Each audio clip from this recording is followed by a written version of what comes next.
Welcome to Standard 9 Science class. Today we are going to discuss about the role of atmosphere in climate control. कि atmosphere क्या जो importance है वो क्या है क्लाइमेट कंट्रोल के लिए। तो हम सब जानते ही है कि जो अर्थ पे एटमॉस्फेयर है वो जैसे ब्लैंकेट होता है उस तरह से कवर किया है, पूरा ब्लैंकेट जैसे होता है उस तरह से एटमॉस्फेयर ने अर्थ को कवर किया है। And we also know that air is a bad conductor of a heat का वो बैड कंडक्टर, यानी कि हीट को पास करने में वो मदद नहीं करता है। एंड जो एटमॉस्फेयर है वो during day night as well as during whole year, earth का जो during day night day as well as whole year में पूरा जो टेम्परेचर है उसको फेयरली स्टेडी रखता है, यानी कि मतलब बहुत कम भी नहीं होने देता है और बहुत ज़्यादा भी नहीं करता है।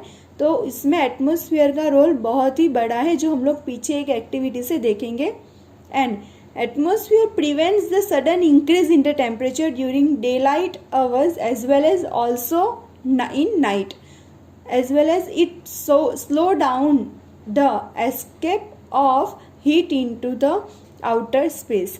Day light as well as night का जो उसके टाइम का जो टेम्परेचर है वो सडनली इंक्रीज भी नहीं होने देता है, और जैसे ही मतलब कि शाम होने वाली होती है तो पूरा जो हीट है उसको मतलब जल्दी से ऐसे चले नहीं जाए, उसको स्लो डाउन करता है कि अगर सारी हीट चली जाएगी तो एकदम से टेम्परेचर एकदम लो हो जाएगा। तो ये भी काम एटमॉस्फेयर ही करता है। और आप मून के बारे में देखो, जो हमारे अर्थ से सेम डिस्टेंस पे ही है, सन से अर्थ का एंड सन से मून का सेम डिस्टेंस पे ही है, लेकिन वहाँ पे एटमॉस्फेयर ना होने की वजह से वहाँ का जो टेम्परेचर है वो टेम्परेचर रेंज जो है वो 190 डिग्री टू 1110 डिग्री जितना ही रहता है, यानी कि ये माइनस में है, -190 डिग्री टू 1110 डिग्री जितना ही रहता है। तो ये बहुत ही मतलब वहाँ पे कम temperature because of there is no atmosphere in at the moon. तो ये एक डिसएडवांटेज होता है, हम लकी है कि हमारे पास अर्थ पे एटमॉस्फेयर है। तो अभी हमें एक एक्टिविटी करनी है, जिस एक्टिविटी 14.1 हमें एक बीकर लेना है और उसको पानी से भर देना है फर्स्ट। सेकेंड, हमें एक बीकर लेना है जिसमें आप सॉइल या सैंड जो है वो फुलफिल कर सकते हो। थर्ड में आप लोग को एक वैकेंट बॉटल लेनी है, क्लोज बॉटल जिसके अंदर थर्मोमीटर रख सके, कि ग्लास बॉटल ले लेनी है। फिर तीनों को सनलाइट में 3 आवर्स के लिए रख देना है, और बाद में ये तीनों वेसल्स, पहला बीकर जो पानी से भरा, सेकेंड बीकर जिसको हमने सॉइल से, और थर्ड जो हमने थर्मोमीटर रखा है बॉटल में उसको, एंड उस 3 आवर्स के लिए उसको सनलाइट में रख देना है। और फिर तीनों का टेम्परेचर मेज़र करना है कि किस तरह से होता है। और हमें ये टेम्परेचर जब मेज़र कर रहे हैं तो वो सनलाइट में से लेके फिर शैडो में मेज़र करना है, सनलाइट में खड़े खड़े कर नहीं मेज़र करना है, ये कैरेक रखनी है।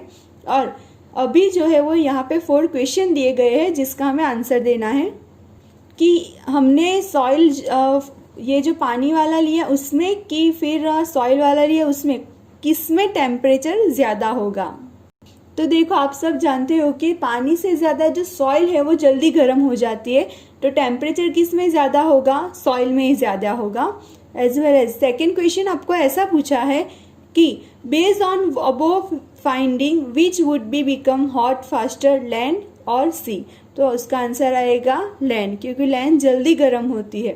थर्ड है कि हमने जो ये बॉटल लिया है उसमें एयर होगी, तो उसका मतलब कि temperature of the air is same as the temperature of the sand और वाटर। सैंड और वाटर का ही टेम्परेचर जो है वो एयर से सेम होएगा नहीं, तो एयर का तो उससे भी कम होगा, सैंड या वाटर के कंपैरिजन में एयर का कम होगा। और इसके पीछे रीज़न क्या है वो हमें सोचना है, एज वेल एज ये टेम्परेचर जो है वो हमें शैडो में क्यों मेज़र करने। तो देखो जनरली सैंड जो है वो ज़्यादा गर्म रहती है, वाटर उससे भी कम, और एयर जो है वो उससे भी कम रहता है, ये टेम्परेचर डिफरेंस रहता है। और हम शैडो में इसीलिए मेज़र करना पड़ेगा क्योंकि अगर हम सनलाइट में खड़े रह के ही मेज़र करेंगे तो वो मतलब धीरे धीरे टेम्परेचर बढ़ता रहेगा, टेम्परेचर रेंज, इसीलिए हम शैडो में करें तो वो ज़्यादा बेटर रहेगा। फोर्थ है कि कि अगर आप ऐसे ही बाहर जो एयर है उसका टेम्परेचर मेज़र करोगे वो या तो फिर हमने जो यहाँ पे बॉटल रखी है वो एयर का जो टेम्परेचर होगा वो, तो ये दोनों में से जब हम टेम्परेचर मेज़र करेंगे तो वो सेम रहेंगे या अलग होगा। तो ऑफ कोर्स जो हम लोगों ने यहाँ पे लिया है बॉटल में एयर भरा है उसका टेम्परेचर ज़्यादा होगा, क्योंकि जो हीट रिसीव हुई है सन से एक बॉटल में वो ट्रैप्ड हो जाती है, इसीलिए उसका टेम्परेचर ज़्यादा होगा, जबकि बाहर का एयर का टेम्परेचर उससे कम होगा।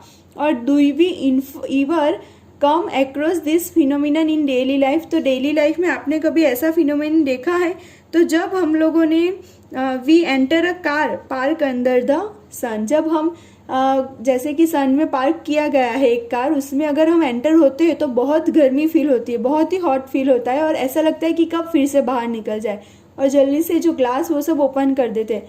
तो तब भी यही फील होता है कि अगर जो सन की वजह से जो गाड़ी के अंदर जो पूरी हीट आ गई है वो ग्लास की वजह से फिर से वापस नहीं जा सकती है, इसलिए गर्मी ज़्यादा लगती है। तो ये एक डेली लाइफ का एग्जाम्पल हुआ। तो इससे हमें यही कंक्लूजन मिलता है कि सैंड जो है वो जल्दी गर्म होती है compare to water, as well as उससे भी कम थोड़ा एयर होता है। तो इससे ये पता चलता है, और इसमें से आप लोग को होमवर्क में short note of the atmosphere और या तो फिर the role of atmosphere in the climate control ये लिख देना है आपकी नोटबुक में। Okay friends, thank you.